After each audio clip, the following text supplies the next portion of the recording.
Hello everyone, welcome back to the channel. It's Logan, half mud face, half clean face, and Christy, and I am going to change out his blankets tonight, which made me think, hey, let's talk about blanketing. What do you, oh sorry, did that startle you? Did that like wake you up a little bit? Two-Face? Mr. Two-Face, look at you. Look at you. You're so cute. You're so cute. Yeah, you are. So what do you do about blanketing? Everybody has their own opinion on it. It's a very controversial subject in some cases. And every horse is different. Every barn is different. Every environment is different.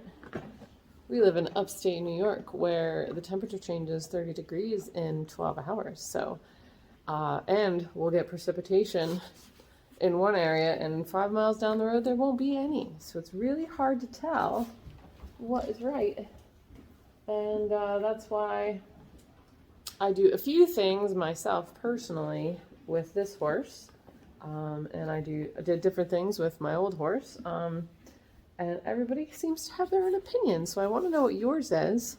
Definitely please comment below, but I'm going to go around and ask some of the other people in the barn what they do and what they think about it.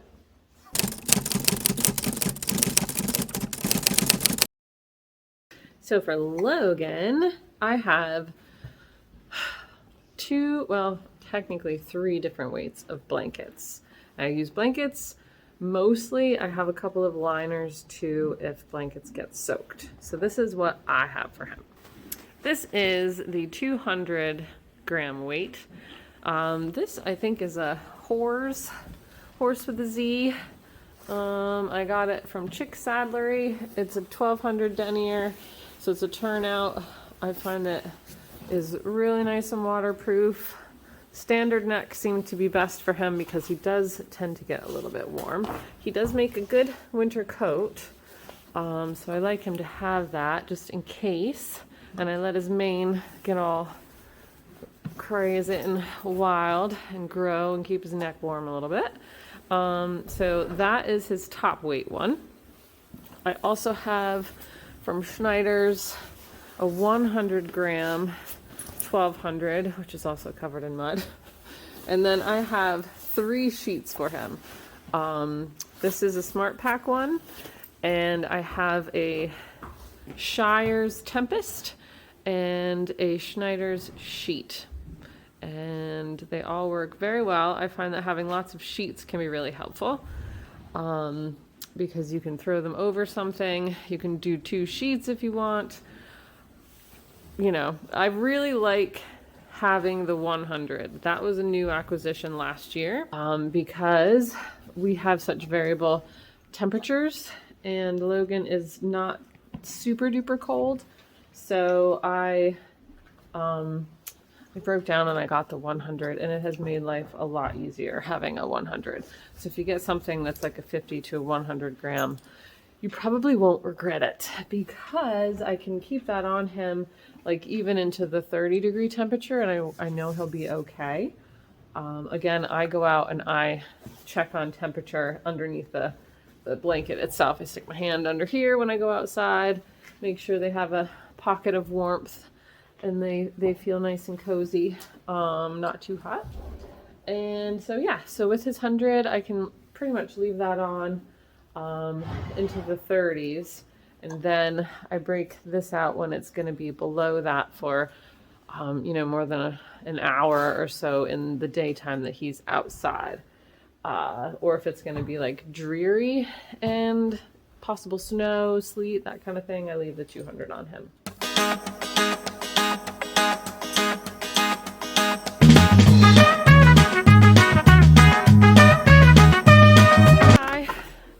We're rolling. So this is Joan. And who are your horses? Whiskey and Nugget. And their ages are? 35 and 31. And you've had them since? Birth. Well, actually, inception. Inception. So you know them very well. Yes. Yeah, inside and out. Inside and out. Yes. So tell us what your blanket philosophy is and what you do. Okay. Once the weather gets down to a certain point, I layer. And I use usually a medium weight blanket underneath and a sheet on top. And why is that? Because should the weather take a turn and you get a week of really good weather where it's like maybe in the 50s, you could take the blanket, leave the sheet on. It also protects the blanket from getting so dirty. There's some method there. It only gets dirty on the bottom. But the layering has seemed to work for me. Nice. That's a really good tip. So you like a medium and a sheet. And a sheet. And is that just because of how your horses are, or? Because, well, I don't clip, so they have a winter coat, but they are seniors, so you don't want seniors to get cold. So I always feel them, to make sure they're warm and dry. But if it's, like I said, if you get an excessive week where it's really bad, then you can always just take the blanket out and leave the sheet on just so they have protection. And then if it gets colder than that, is there any time you throw something more on, or no? Are you I would just switch to a heavyweight just blanket. switch to a heavyweight? Gotcha. And that's like for you a 300? Yeah. I'm trying to think. I very seldom, over the few years since I've been back here, and even before that, our winters aren't as severe. I mean, you don't get like a whole week or 10 days of really super cold weather. Right. I just find that the blanket kind of insulates them, and the sheet kind of is like a windbreaker. Yeah. And it keeps them dry. Yeah. And it just has always worked for me. This is Meredith, and she is very excited to be on the vlog. I'm thrilled to be here. And she has a horse named Finn, and he's a thoroughbred. And tell us what you do, like what your preference is with blankets. Well, with Finn, this year I didn't clip him, but I ride throughout the winter. So I start blanketing a little earlier than most. Mm-hmm. So usually like beginning of October, I will start putting a sheet on him.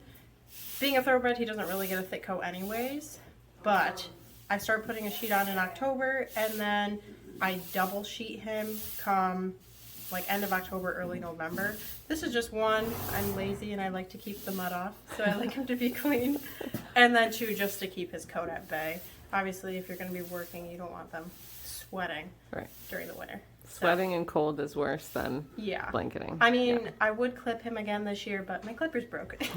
There you go. Yeah. Okay. And then what weights do you use, like blanket-wise? Do you have a top? Seeing as he's got a winter coat this year, right now he's in 2 lightweight sheets. If it drops below like 20 or gets really cold, he will have a medium and then a lightweight on top. And then of course if it's like Arctic, I'll put his heavy on. Okay. But seeing as he's has a full coat this year, he probably won't ever be in his heavy. Yeah. We don't give our horses enough credit. They are definitely animals, and they can definitely fend for themselves. Yeah. Okay, cool. Thank you, Meredith. You're welcome. This is Annette. Hi, Annette. Hi, Christy. Okay, so Annette has something very important she wants to make sure you know. Do always put the blanket on this way. You put the blanket on the horse. Either if it's unbuckled, put it on unbuckled. If it's buckled, put it over their head. And what do you mean buckled? The front. The front. If it's closed front, if you it's can't closed unbuckle front and you can't unbuckle it. Okay. If it's unbuckled, the first thing you do is buckle the front. Okay. So you start at the front. Start at the front and work your way back. Then you do the surcingles. Okay. And then you do the back pieces. Okay. And when you take it off, you go in reverse. Okay. Back pieces, surcingles, front pieces. Gotcha. Why do you do that?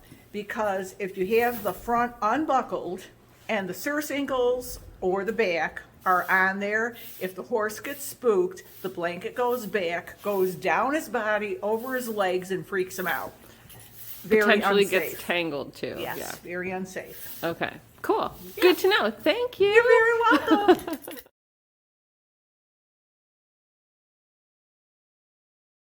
Tell me about this. This is another tip to tell if your horse is cold. right? Yeah. Or Okay. You just slip your hand underneath where their chest is and feel if it's nice and warm, feel their body. Doesn't matter what their neck or any of that is, it's where their chest and their covered up part. And also feel their ears. If the tips of their ears are really cold, then you might want to consider warming them up a little bit more with more blanket. Gotcha. Thank you.